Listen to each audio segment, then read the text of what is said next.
भारत विश्व का अग्रणी देश था। उद्योग धंधों में तरक्की थी। वैज्ञानिक आविष्कार हो रहे थे। गणित विज्ञान कलाएं सब निखर रहे थे। पुरानी इमारतों को देखिए, पुराने मंदिरों को देखिए। जब तक गणित में और इंजीनियरिंग में आप सिद्धहस्त ना हो, आप वो सारे निर्माण कर कैसे लेंगे जो यहाँ हुए। आध्यात्मिक तौर पर भी विश्व की राजधानी ही नहीं बल्कि विश्व गुरु था भारत। आर्थिक तौर पर भी भारत ने अगर जरा भी कम तरक्की की होती तो दुनिया भर के लोग भारत की ओर आकर्षित होते ही क्यों। वो भारत को आर्थिक तौर पर लूटने के लिए आकर्षित हुए थे। अगर वो लूटने भी आए तो इससे यही पता चलता है कि यहाँ लूटने के लिए बहुत कुछ था।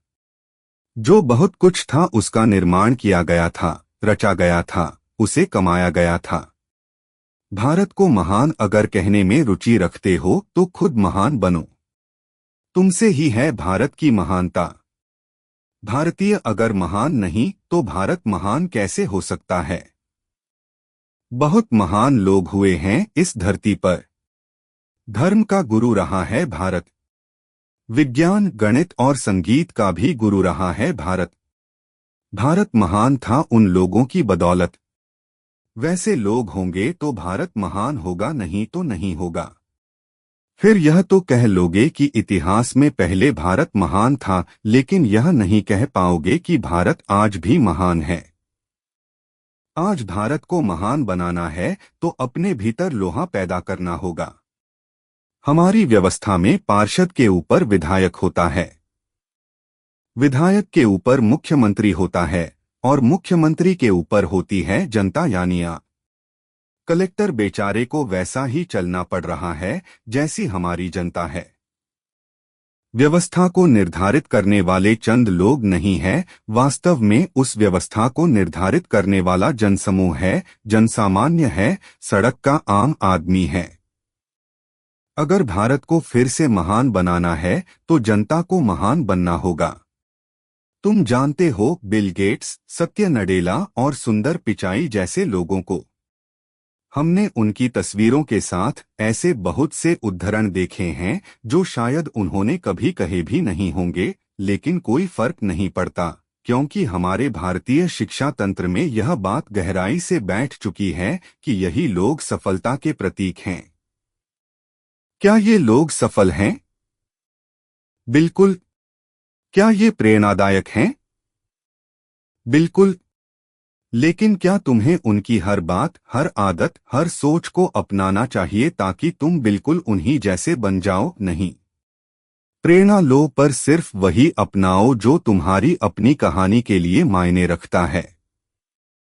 क्योंकि आज हमें ऐसे लोगों की जरूरत है जो समाज और समुदायों को बचाएं, जो उन लोगों को पहचाने जो तकलीफ में हैं और उनके लिए खड़े हों, क्योंकि कोई और नहीं आने वाला मदद करने। ये जिम्मेदारी अब हमारी है। इस जिम्मेदारी को निभाने का आसान तरीका है केवल 1% योगदान। क्या 1% भी फर्क डाल सकता है?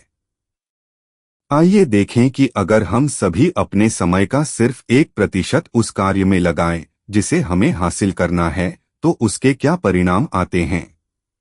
कल्पना कीजिए अगर आपकी कंपनी का केवल 1% उत्पाद जरूरतमंदों को दान कर दिया जाए। ठीक वैसे ही जैसे सेल्सफोर्स अपने क्लाउड सेवाओं और आईटी समाधान का 1% प्रथम जैसी शैक्षणिक संस्थाओं को देता है। उससे झुग्गी झोपड़ियों में रहने वाले बच्चों, युवाओं और महिलाओं को भाषा, गणित और बुनियादी कौशल सिखाने में मदद करती हैं। सेल्सफोर्स की विशेषज्ञता के कारण प्रथम के प्रयासों को ऑनलाइन लाया गया। उससे 45 लाख से अधिक बच्चों को गुणवत्तापूर्ण शिक्षा प्राप्त हो सकी। सिर्फ 1% के योगदान से हम दुनिया को बेहतर बना सकते हैं। यह है सेल्सफोर्स का प्लेज 1% मॉडल, जिसमें समय, संसाधन, इक्विटी और उत्पाद का 1% उन संगठनों को दान किया जाता है जो दुनिया में अच्छाई का काम कर रहे हैं। अगर दर्शकों में से केवल 1% लोग भी कार्रवाई करें, तो हम सब मिलकर इस दुनिया को बेहतर बना सकते हैं। यही है वह बदलाव जो सिर्फ 1% ला सकता है। 2026 में हमें ऐसे लोग चाहिए जो समुदायों की मदद करें। इस YouTube के माध्यम से हम लोगों से 1% समय कॉलोनी की व्यवस्था ठीक करने के लिए मांग रहे हैं। हमारी विनती है आप इसे जुड़े। इसके लिए आप अपना नाम और फोन नंबर कमेंट सेक्शन में लिख दें और हमारी टीम आपसे कांटेक्ट करेगी। अगर आप इस वीडियो से प्रेरित है तो चैनल को लाइक, शेयर और सब्सक्राइब करें। धन्यवाद।